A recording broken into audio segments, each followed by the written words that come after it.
गणनायकाय गणदैवताय गणाध्यक्षाय धीमहि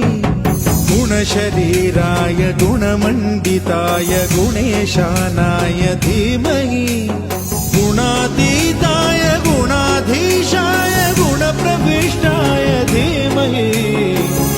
एकदन्ताय वक्रतुण्डाय गौरीतनयाय धीमहि